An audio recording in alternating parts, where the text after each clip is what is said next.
Saludos cordiales, mi nombre es Pedro Alcíbar y junto con mi compañero Wilson Cayambe vamos a hablar acerca de la tuberculosis genitourinaria. La tuberculosis genitourinaria es una presentación extrapulmonar de la tuberculosis en la que el bacilo invade uno o más órganos del tracto genitourinario y genera una infección crónica con características granulomatosas. Epidemiológicamente nosotros vamos a tener que se presenta en adultos jóvenes de entre 20 y 40 años y es más común entre hombres. En cuanto a la etiología, el agente causal va a ser el Mycobacterium tuberculosis, que alcanza los órganos genitourinarios por la vía hematógena debido a una infección pulmonar primaria. La primera infección se caracteriza por ser asintomática. El riñón y la próstata van a ser los primeros en afectarse por diseminación hematógena y los demás órganos del tracto genitourinario suelen infectarse por infección ascendente o descendente según sea el caso.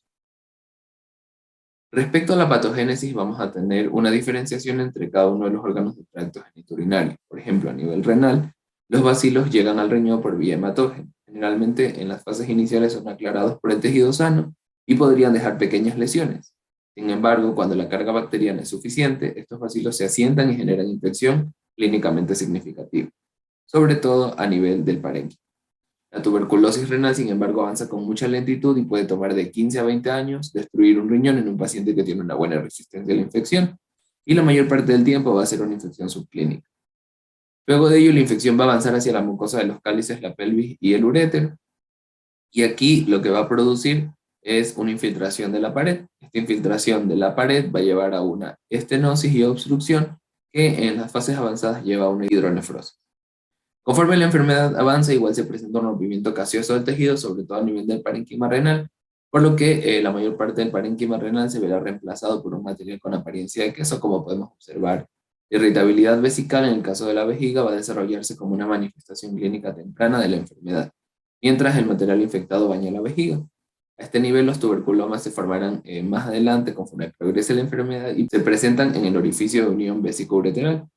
Por último, estos tuberculomas van a coalescer y van a ulcerarse. Estas úlceras podrían sangrar, generando una afectación vesical considerable, además de produciendo fibrosis, que finalmente conducirá a una poliaquiuria marcada. En el caso de la próstata y las vesículas seminales, el paso de los bacilos por la uretra prostática será el principal pretexto para la infección de la próstata. Sin embargo, también podría presentarse diseminación hematógena directa, que luego producirá una infección de las vesículas seminales unio-bilateral, y a nivel del epididimo y los testículos, la infección se presenta por infección descendente desde el foco prostático primario, a través de los conductos de Pérez. Bueno, en cuanto a la patología y la histopatología a nivel del riñón, macroscópicamente lo que más va a llamar la atención va a ser la caseación del parénquima. Generalmente se podría presentar también una perinefritis marcada, sin embargo, al corte transversal lo que se va a constatar es esta caseación, que le va a brindar al riñón ese aspecto en forma de queso. A nivel microscópico, lo más llamativo va a ser el tuberculoma, que aparece cerca del glomérulo y que se va a tratar de un conjunto de células histiocíticas que van a poseer un núcleo vesicular y un cuerpo celular claro que podría fundirse con células vecinas para formar una pequeña masa a la que se denomina retículo epiteloide. En la periferia del retículo vamos a encontrar células grandes con varios núcleos, que serán las famosas células gigantes. A nivel, en cambio, de las paredes de la pelvis y del uréter, lo que nosotros vamos a observar es un engrosamiento de la pared. Este engrosamiento de la pared puede progresar, formar ulceración y finalmente esta ulceración generar una estenosis ureteral que conduce a una autonefrectomía.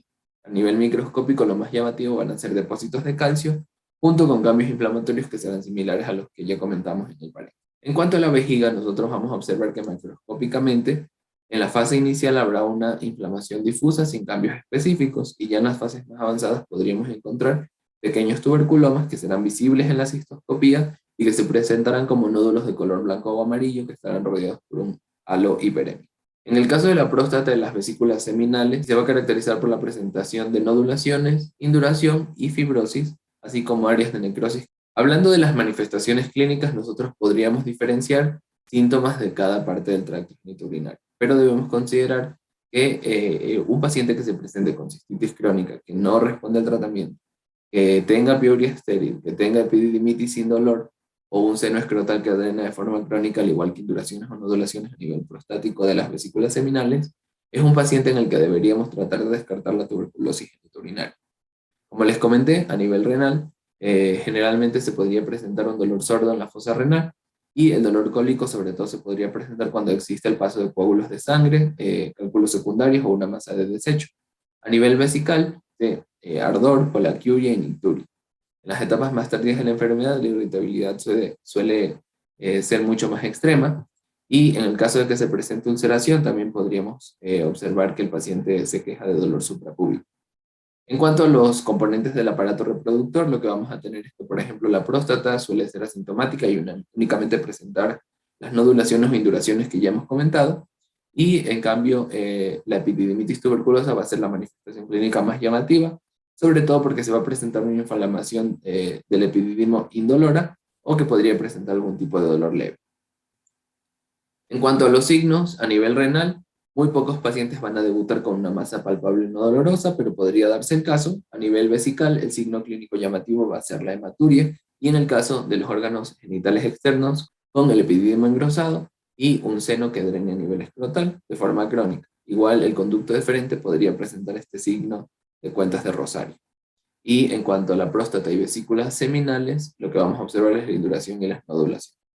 En cuanto a los datos de laboratorio, el examen elemental y microscópico de orina va a ser esencial para la valoración inicial. La piuria persistente sin microorganismos en el cultivo significa tuberculosis hasta que se demuestre lo contrario. Los bacilos de la tuberculosis no se detectan con facilidad en el análisis de sedimento, entonces tendríamos que considerarlo, sobre todo si es que hemos instaurado una terapia farmacológica para una infección bacteriana de forma adecuada y esta falla y persiste la piuria. Entonces la tuberculosis debería descartarse mediante métodos bacteriológicos o imagenológicos. Los cultivos de los bacilos, en cambio, de la primera orina de la mañana van a ser positivos en un gran porcentaje de los casos de infección tuberculosa.